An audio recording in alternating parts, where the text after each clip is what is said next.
রতন টাটা বা Indian tata company আমরা সবাই নাম শুনেছি। 1,00,000 রুপির মধ্যে সে একটা গাড়ি নিয়ে আসলো, যেটার নাম দিলেন তিনি ন্যানো কার। ওয়ার্ল্ড চিপেস্ট কার, অর্থাৎ বিশ্বের সবচেয়ে কম দামের গাড়ি। তো এটা একটা বাইকের টাকায় একটা গাড়ি চলে আসতেছে, কিন্তু এইভাবে মার্কেটিং করার কারণে কিন্তু এই কারটা সেল হলো না। তো আমাদের মার্কেটিংটা এভাবে করা উচিত না যে আমি সবচেয়ে সস্তা করে সেল করতেছি। মানুষ কিন্তু সস্তা জিনিস খোঁজে না। আমরা মার্কেটিংটা ভুলভাবে মার্কেটিং করার কারণে কিন্তু আমাদের বিজনেসগুলো ফেল করতে পারে। আসসালামু আলাইকুম এভরিওয়ান। রতন টাটা বা ইন্ডিয়ান টাটা কোম্পানি আমরা সবাই নাম শুনেছি। তো রতন টাটা উনি একবার রাস্তায় যাচ্ছিলেন, তখন একটা বাইকে একটা ফ্যামিলিকে দেখলেন, ইন্ডিয়ান একটা ফ্যামিলিকে। সেই বাইকটাতে একজন লোক এবং তার স্ত্রী এবং তার সন্তান, 1 থেকে 2 জন সন্তান নিয়ে সে বাইকে করে যাচ্ছিল। তো রতন টাটা এটা দেখে মিডল ক্লাস ফ্যামিলিদের এখানে একটা সমস্যা তিনি খেয়াল করলেন। সেটা হচ্ছে তারা অ্যাফোর্ড করতে পারছে না বলে তাদের একটা গাড়ি প্রয়োজন, তারপরও সে গাড়ি কিনতে পারছে না, সে বাইকে করে ফুল ফ্যামিলিকে নিয়ে যাচ্ছে। এই প্রবলেমটা দেখে তার মাথায় একটা আইডিয়া আসলো যে কেননা আমি এমন একটা গাড়ি লঞ্চ করি যেই গাড়িটা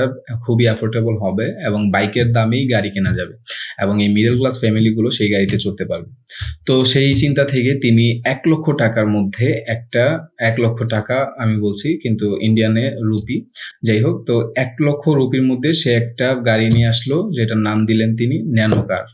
তো সেই কারটা তিনি নিয়ে এসেছিলেন এই অডিয়েন্স গুলোকে, অর্থাৎ মিডল ক্লাস ফ্যামিলি গুলোকে টার্গেট করে। উনি মার্কেটিংটা এভাবে করলেন যে ওয়ার্ল্ড চিপেস্ট কার, অর্থাৎ বিশ্বের সবচেয়ে কম দামের গাড়ি। তো এটা একটা বাইকের টাকায় একটা গাড়ি চলে আসতেছে। কিন্তু এইভাবে মার্কেটিং করার কারণে কিন্তু এই কারটা সেল হলো না। কি জন্য? কারণ হচ্ছে তিনি যখন বলতেছে ওয়ার্ল্ড চিপেস্ট কার, অর্থাৎ সবচেয়ে সস্তা গাড়ি, মানুষ কিন্তু সস্তা জিনিস খোঁজে না। উনি এখানেই আন্ডারস্ট্যান্ডিংটা ভুল করে ফেলেছেন যে উনি সস্তা হিসেবে তার প্রোডাক্টটাকে প্রমোট করেছেন। এইটা থেকে কি হলো, মানুষজন যখন এই কারগুলো কিনতেছিল, প্রথম দিকে তো অবশ্যই অনেক সেল হয়েছিল, কিন্তু মানুষ যখন যত বেশি জানতেছিল যে এটাই সবচেয়ে কম দামি গাড়ি, তো এই গাড়িটা যখন মানুষ কিনে এবং এই গাড়িটাতে চড়ে, তখন কিন্তু তার ভিতর থেকে একটা লজ্জা কাজ করে যে আমি সবচেয়ে সস্তা গাড়িতে চড়তেছি।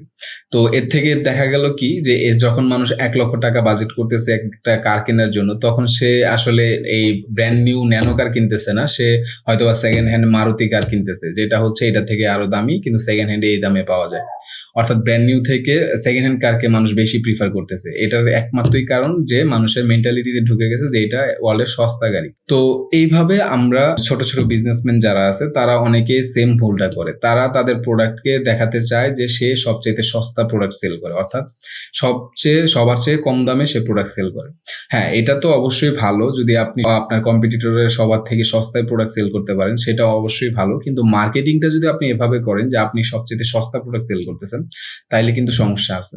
অর্থাৎ মানুষের মধ্যে যখন আপনার এটা ব্রড অডিয়েন্সের কাছে যাবে, হ্যাঁ আপনি শুরুর দিকে অনেকের কাছ থেকে সেল পাবেন, কিন্তু যখন ব্রড অডিয়েন্সের কাছে যাবে এবং এটাকে আপনি স্কেল করতে চাইবেন, আপনার এই প্রোডাক্টটাকে স্কেল করতে চাইবেন, দীর্ঘ সময় এই প্রোডাক্টটাকে নিয়ে যাবেন, অথবা আপনার কোম্পানিটাকে দীর্ঘ সময় আপনি নিয়ে যেতে চাইবেন, তখন কিন্তু প্রবলেম পড়বেন। তখন মানুষের মধ্যে মেন্টালিটিতে ঢুকে যাবে যে এই কোম্পানি বা এই প্রোডাক্টের গুলো সস্তা প্রোডাক্ট। যদিও আপনার কোয়ালিটি ভালো, তারপরেও মানুষের মেন্টালিটিতে ঢুকে যাবে যে সবচেয়ে কমে পাওয়া যায়, সবচেয়ে সস্তা প্রোডাক্ট এটা।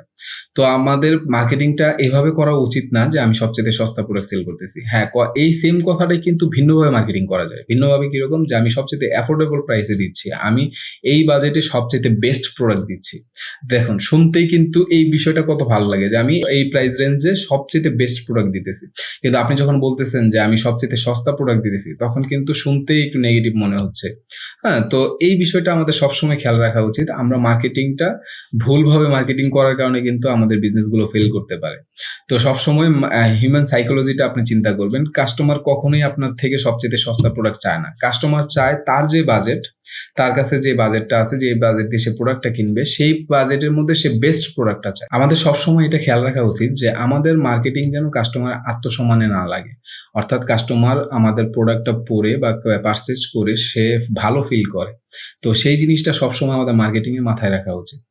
তো এই ছিল আজকের ভিডিও। আসসালামু আলাইকুম।